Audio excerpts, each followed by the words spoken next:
Welcome to Seattle Sports Union's podcast. My name is Abraham DeWeese, and with me today is Brian Soulman Solack. Hey guys, how are you? And Matt Paige. Matt Paige, how's it going, guys? All right, guys, let's just dig right into it here. We're back at Funko Field. We're going to check out the Spokane Indians versus our ever AquaSox. And today's Funko Friday. It's also Star Wars night. It's also the return of Felix Hernandez. There's so much excitement, I can't constrain myself. It is amazing, the energy and the line right now. I have never in my life seen a line like this at Everett Memorial Stadium. It's crazy. The cars are parked all the way out to Broadway. The line almost goes to Broadway just trying to enter the park. It is insane right now. Yeah, and the gates it's just open at 6 o'clock and it's already full. That's crazy. Yeah, I heard it's a sellout tonight. All right, guys. So the product on the field's been a little bit hit and miss since the All-Star break. So we had a pretty good coming out of the shoots effort by the AquaSox. They beat up on those Vancouver evil Canadians, but hasn't been all fun and games since then, have it, guys? No, they had trouble last weekend with Tri-City, and then they went on the road. And Hillsborough, they lost 3. We're currently at a 6-game losing streak right now. Not playing too well. Yeah, the problem has been developing consistency on both sides of the ball, pitching and hitting. Neither seems to work when the other one is. It's actually similar to our coverage. We were watching. We covered the Seattle University baseball team, and they suffered from pretty much the exact same thing this last season. We're seeing the same thing here. Cool. Right, guys. We got a new manager, of course, 25-year-old Lewis Boyd. He comes up from the Modesto Nuts. Still, I think he's technically a player. I'm not 100% certain. Is he really? Oh, wow. I think so. There's actually a really cool article about him in the Washington Post. The Washington Post took national notice of the fact that the Mariners had handed a team to a 25-year-old. Cool.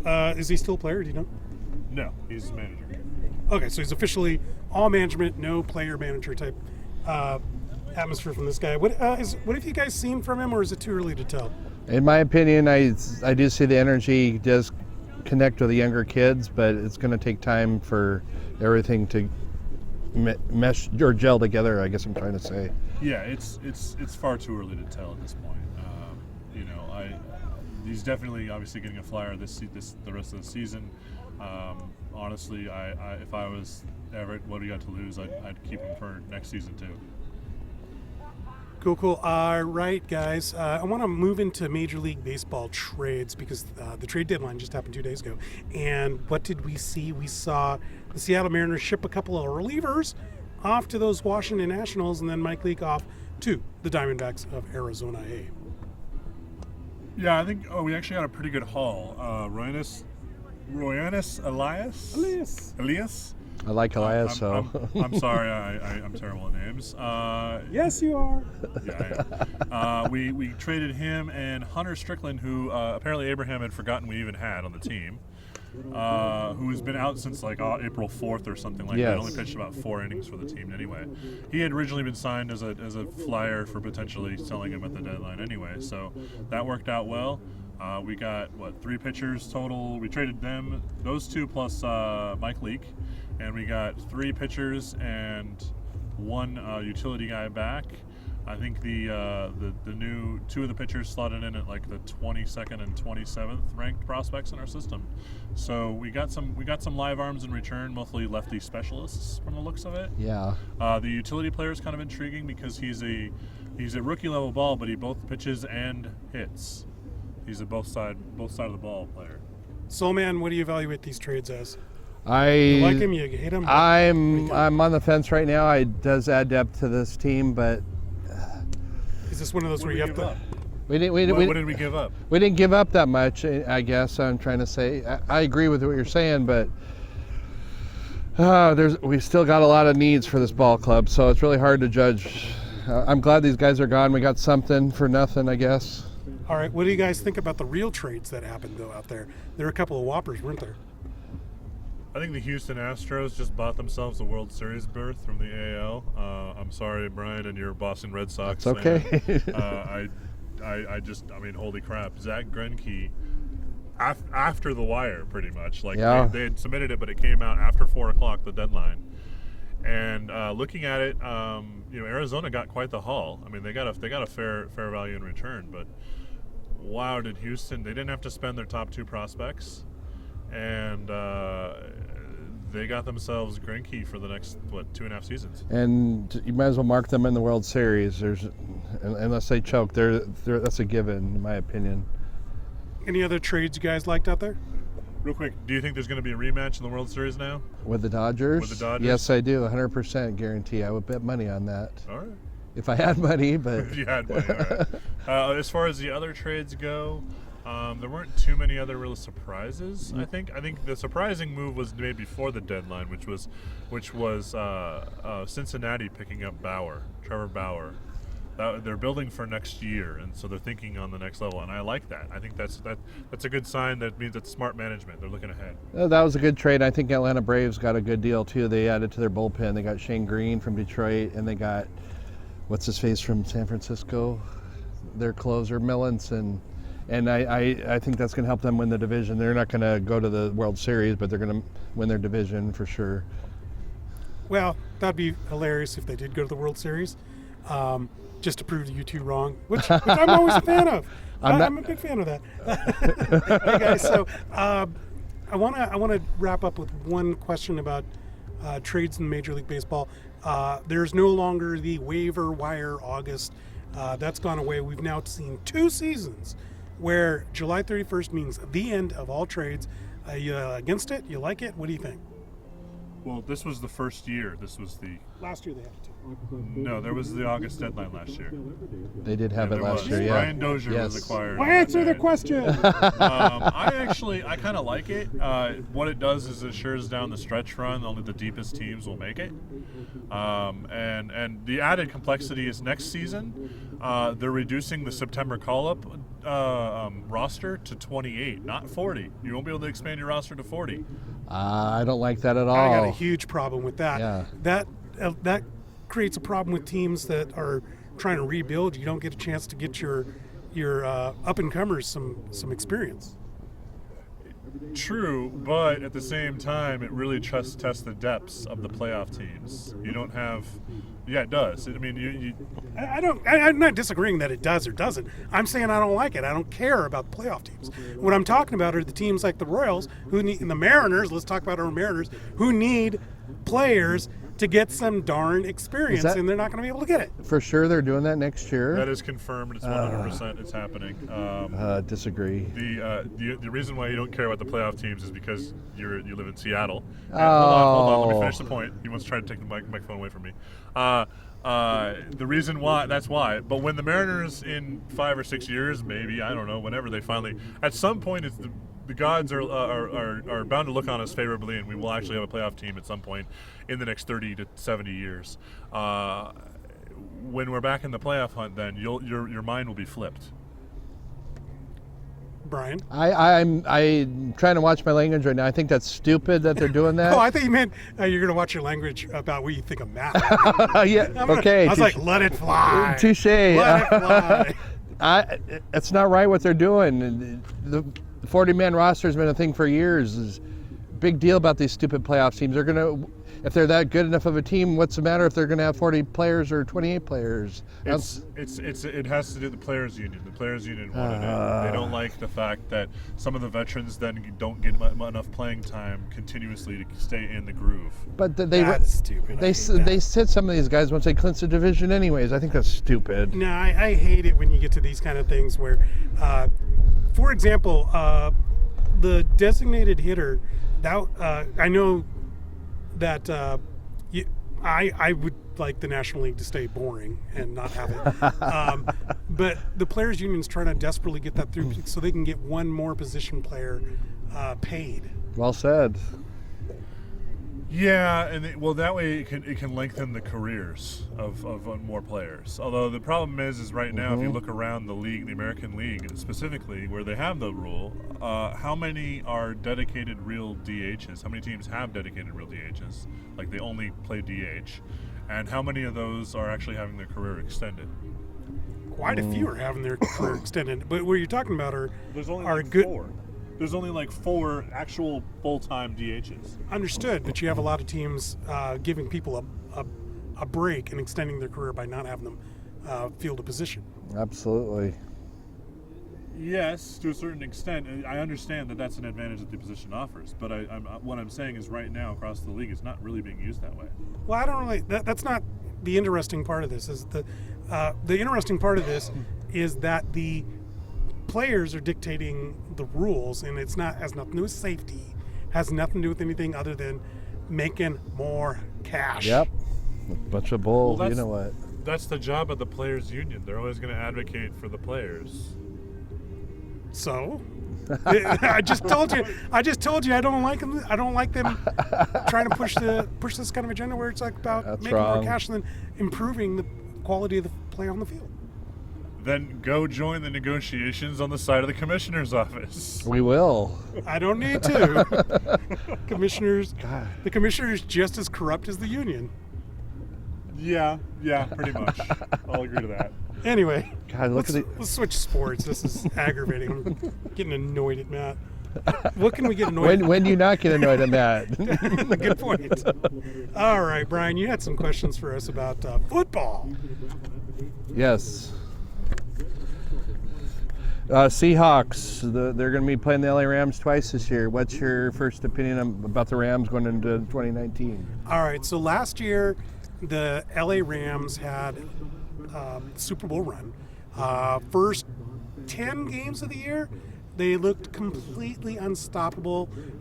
It looked like it was going to be a showdown between them and probably the Chiefs, but it turned out to be the dang Patriots one more time.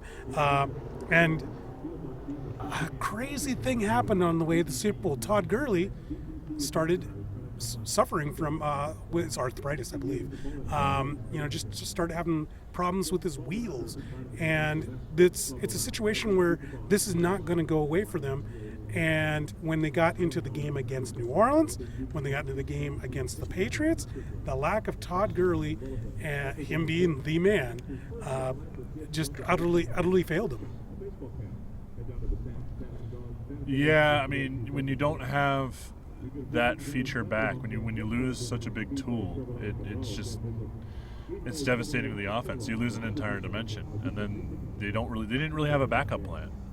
Sean McVay did not really plan for what do I do if I don't have one of my big tools. They got away with C.J. Anderson. They got him as a free agent. They got away with him for like 2 or 3 weeks. But when the rubber met the road, when you got the really difficult teams, the teams with actual defenses, it just wasn't good enough. Well, like you said, they had 2 to 3 weeks or longer where they had C.J. Anderson, and they knew Gurley was banged up, and they knew, they won't admit it publicly, but he has arthritis in his knees, and it's a long-term condition that will never get better, and so Sean McVay had a lot of time to adjust his plans accordingly, and he didn't change at all. I got a question for you. Is Jared Goff your number one pick in fantasy this fall, or what? No, he's not the number one pick in fantasy.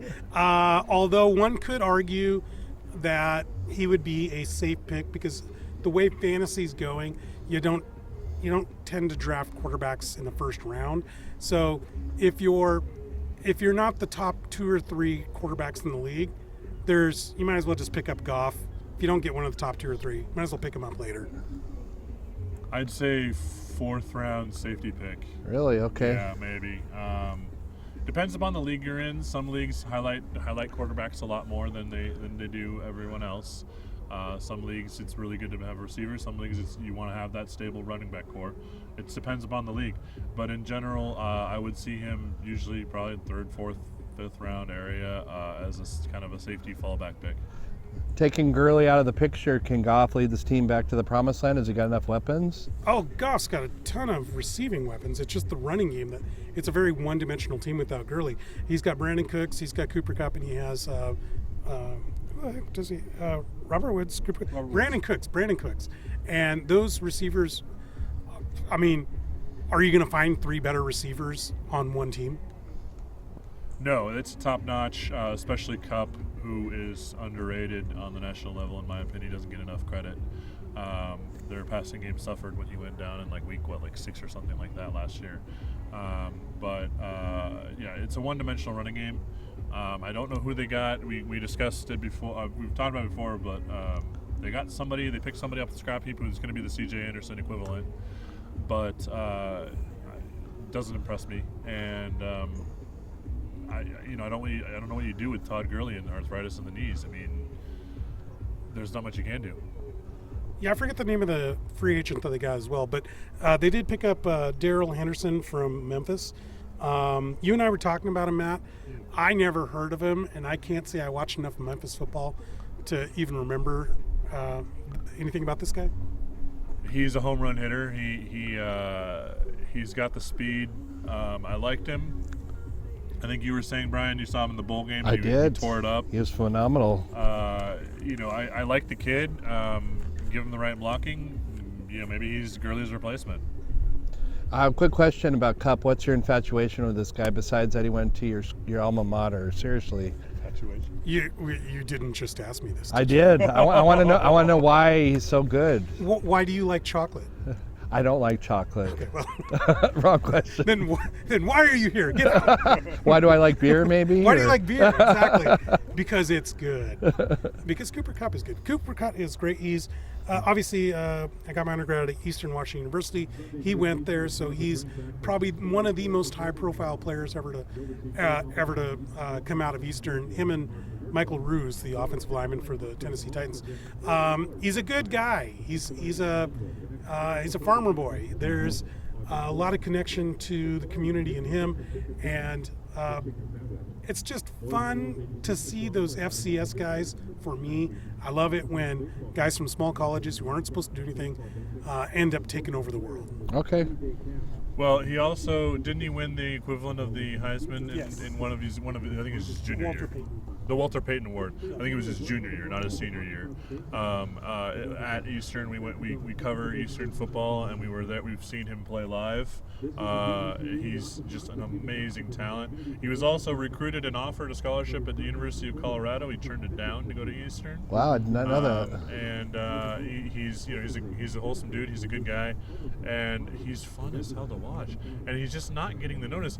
Look at his numbers from his rookie year as a Ram. He had 80 catches and 900 yards and 11 touchdowns or something insane like that, because no one noticed him, and everyone's like, holy crap, where did this Cooper Kupp guy come from?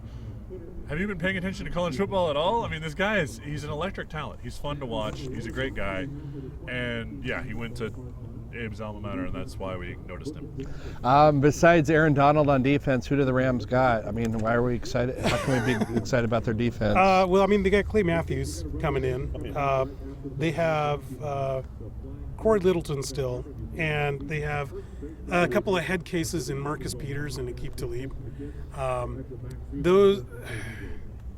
There's a reason why the Rams are not very good at run defense, because it's pretty much Aaron Donald and a bunch of other people. But the other people, they're not tough. I mean, Marcus Peters is really, really good, but he's not tough. Aqib Talib's really, really good. He's not tough. They're bringing in Clay Matthews and Eric Weddle. Yes, they're bringing in Clay Matthews and Eric Weddle to help build some toughness to the team. My only thing is, I think they're kind of old. Yeah. Yeah, the question is, how much do they have left in the gas tank? And they know that this is their last year in a while before they enter salary cap hell, and Goff's got to get paid, and all these questions have to be answered. So they're going big, and they're getting all the best veterans they can off the market, and that's what you should do in that role. But can these veterans carry them over the line? I don't think so. With that said, real quick, can the Seahawks win one of two games, or can they sweep? I think the Seahawks could win one or two games. I think they could also sweep. A lot of this comes down to one factor only, and that's Todd Gurley. I mean, is the guy going to play or not? Maybe, like you said, Darrell Henderson, maybe there's something there, a hidden gem from a smaller college, which that'd be kind of fun to see. Absolutely. But I don't know. There's such a coin flip for me right now. Put me down for a split of the series, and it's going to be we win in LA and they win up here, just because that's how it works. Okay. It's always backwards that way in my experience. But I do think we can. I think we can split the series with no problem. like Abraham said, it really depends on whether Gurley plays and what Gurley shows up. Okay, fair enough. Maybe some college football Let's talk move on. is on the... Let's move on to Stanford. Huskies will be playing Stanford Cardinals this year. Can you tell me a little bit about Stanford going the into... Cougars too, right? Oh yeah, but everybody. Oh, yeah. Everybody likes to talk more Yeah, about. sure you betcha. Everybody likes to talk more about the Huskies. So fair.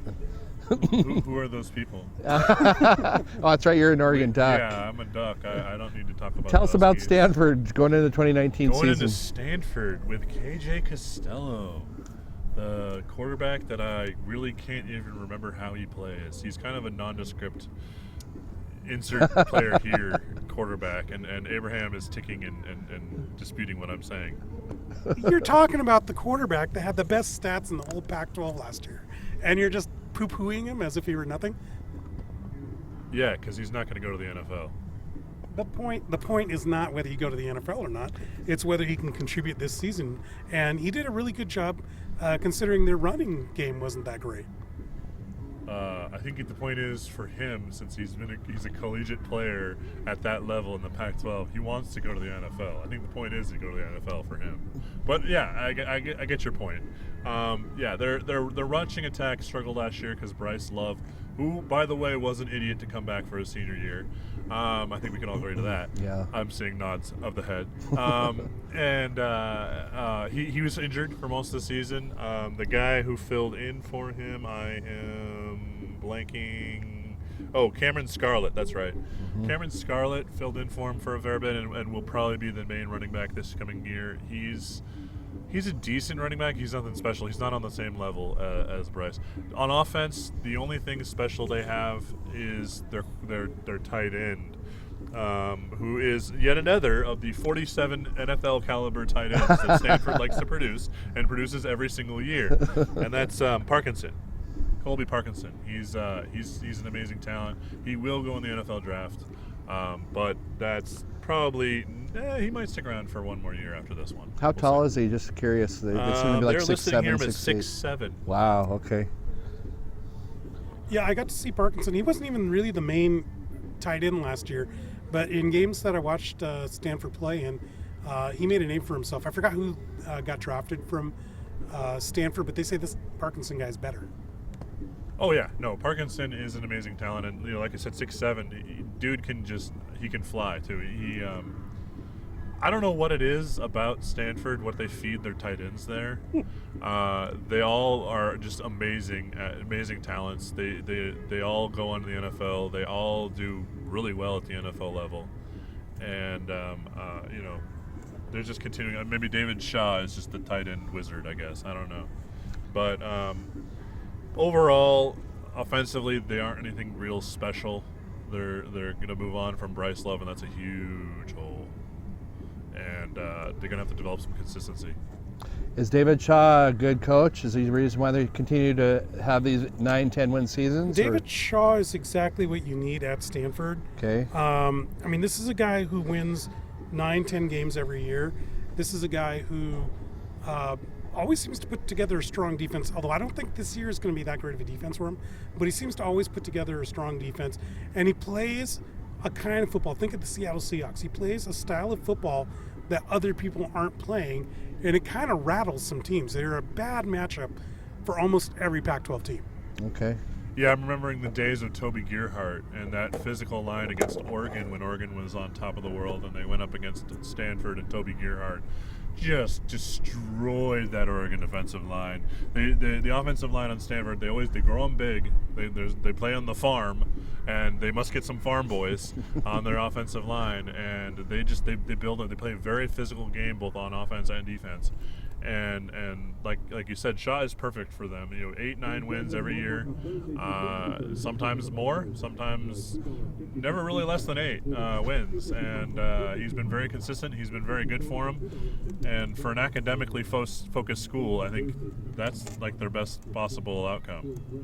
Do they have anybody on defense? I mean, when I think of Stanford, I can't think of anybody on defense. I'm trying to think of either. I mean, I guess they've got Adebo, who is that is he corner? He is a corner. He was only a freshman last year. Really? Yeah. Okay. So he'll be back, and he'll be even one step better. He's all Pac-12 talent, absolutely. But other than him, I mean, they lost some linebacker depth, and the rest of the defense isn't really on par with some of their past squads. Okay. Defense has taken a step back this year. Secondary will be good, obviously, but overall, the unit takes a step back. Okay. All right, so we got to get to the game here pretty soon, but we got a little game we like to play towards the end of the show, and it's called Buy, Sell, or Go to Hell. And Matt's got some names for both myself and the Soul Man, Brian Solack, and he wants to get our instant reactions to them.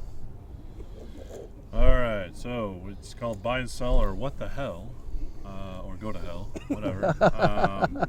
Basically, just give your initial thoughts on these players or people or whatever situation I might throw out there. We're going to start off, since tonight is Felix Hernandez night here and Star Wars night at the Everett AquaSox. I'm going to start with Felix Hernandez. Should he retire? Should he continue? What are your thoughts? He's done. I think tonight will be batting practice for the other team because he's just gonna get his pitch count in. But I think he's done after this year. I don't even think he's a future fifth starter for any future MLB club. That's just my 2 cents anyway. Yeah, gonna have to sell on him. It was a great career, but they say in sports you don't get to choose how you end your career, and this is not the way that I would choose for him to go out. No. All right, we're gonna divert into nerd territory here real fast. Kylo Ren. I would sell Kylo Ren, and I'd sell the lightsaber that he has. It's a dumb looking lightsaber. Come on, put a cap on the end of your hilt. Come on, you don't need the saber going. How does he swing and not cut his own wrist off? Sal, Abe said it best. I don't have any words. Okay. How about the token stormtrooper whose name I can never remember? You mean Finn? Finn. Yes, sorry. Yeah, Finn. I'd buy him. The guy was about to sacrifice himself. And I don't mean he was trying to lay down a bunt on that dust planet, but I mean more of a sacrifice fly. And then that stupid Rose came in and kind of nerfed him, but whatever. I'd buy on him as well. I think he'd be fun to go out and have a few beers with and just shoot the shit. Pardon my language if that's wrong for me to say, but I would definitely buy. Wouldn't you call it a suicide squeeze? What he was doing? But all right. Well said. Okay. Looking toward, still on baseball here. Looking towards the off season. D. Gordon. Do we keep him, trade him? What do we do with him? Get rid of him. He does nothing for this team. Yeah, okay. Yes, sell him. I don't know if we could sell him for a land speeder, maybe. Maybe we could sell him for, I don't know. What are those twin jets that's on Bespin? You know, the one where the two pilots sit. And you're So like, you got a theme here. They fight each other to steer. Yes, yeah, that's a weird plane, but I don't know. Whatever you can get for D. Gordon, get for him, because he's not going to be useful in 2022, which is the minimum when we're going to be competitive. How many years does he have left? 1 year after this? Do you know, Matt? I think he's got 2 more Okay, years. 2 years. And he's not that expensive, but No, you're right. He hasn't been performing at the level he has in the past. No. Okay, moving into football, we're going to talk Jaron Reed and his 6-game suspension. I'm disappointed. I think he's an idiot, to be honest with you. I sell on him. Trade deadline, we can get something for him. Yeah, Jaron Reed, I still don't have the complete details, and I'm not 100% certain if he got away with it, quote unquote, in the eye of the law. But there's no, if what I've heard is true, there's no room for that. After a 6-game suspension, maybe looking at trading him if the team's doing poorly, that is. Absolutely. Last one here. LJ Collier, our first-round draft pick for the Seahawks, got hurt this week. What do you think of him? Can you tell me what happened? I read that he got hurt. High ankle sprain. High ankle sprain? Yeah. Okay. I mean, it's too early to judge, but when they first drafted him, I was pretty high on what I saw and highlights and everything. So I'm still high for the guy if he can come back healthy. I got to sell on this guy. I wrote an article on SeattleSportsUnion.com. It's called the Rook Report. I do it every year. And I just took, what I typically do is I take a look at what the scouting report says, where they're drafted, what my own eyes say. And he's from TCU, so I didn't really get to see him, but I saw some video. I didn't like what I saw. I didn't see this massive push that I was expecting a defensive tackle to do. I didn't see this blazing speed that a pass rusher may have, and I didn't really see anything where any expert thought he was a first-round pick. I wanted to add one last question. Name the Seahawks rookie that you're most excited about, looking forward to this next season. I'm sorry that I don't got the names down, but I like the guy from Utah, the linebacker that they drafted. Cody Barton, that's right. I like him. I'm really high on him. I have two that I really like. I like Cody Barton as well because of everything that I've seen, both in YouTube videos and Husky games against him. I'm not as thrilled with his cohort Marquise Blair as a safety. I don't think he's NFL size. But if you want a safety to keep your eye on, there's a guy from I don't know what college he's from. Probably a stupid college that nobody cares about. But it must be Oregon, huh? But it's Ugo Amadi is his name. Yeah, I'm pretty certain he didn't go to a college that's worth a darn. But no, I really like him. They're going to convert him to cornerback, it looks like. Really? I wanted to add my favorite player. By the way, he went to Oregon, Ugo Amadi, and Never heard of it. Never heard of it. No. Amazing school, but anyway, the one I'm looking forward to most, I think, it's kind of a tie. It's DK Metcalf if they use him properly and they can. And he's limited with his route running Gosh, ability. he's huge. But really, Gary Jennings from West Virginia, he is the replacement for Baldwin, and look for him to be used often and early and learn his name. Why? Real Why? quick. Yeah, why? Tell me one good thing about him. He's a quick little guy who can play in the slot, and he's a possession-style receiver. He can find the holes in the zones. How tall is he? Sorry to interrupt, but how tall is he? He's like 5'11". 6'1"? Yeah, Okay. he's 5'11". Okay. Yeah, he's 6'1", like Kyler Murray is 6 feet even or whatever. Yeah. Dude's little dude. He can get lost, and what happens is you run DK Metcalf as the decoy deep. And every once in a while, you'll throw to DK Metcalf to keep the defenses honest. But Jennings is going to be where you're making your money in the middle, over the middle. Okay. So I like that. Wrap it up. Great. Yeah, we got to wrap this up, guys. We got a game coming up, and we got King Felix Hernandez, and I got to get my camera ready and take some photos of him. Right, guys. We are the Seattle Sports Union. Once again, this is Look at Abraham the DeWeese. fans. The fans, yes. They're just coming in. Yep, still streaming. I'm Abraham DeWeese. With me was Brian Soulman Solack and Matt Paige. Please follow me on Twitter, SOULMAN156. All right, have a great day, guys. Good night.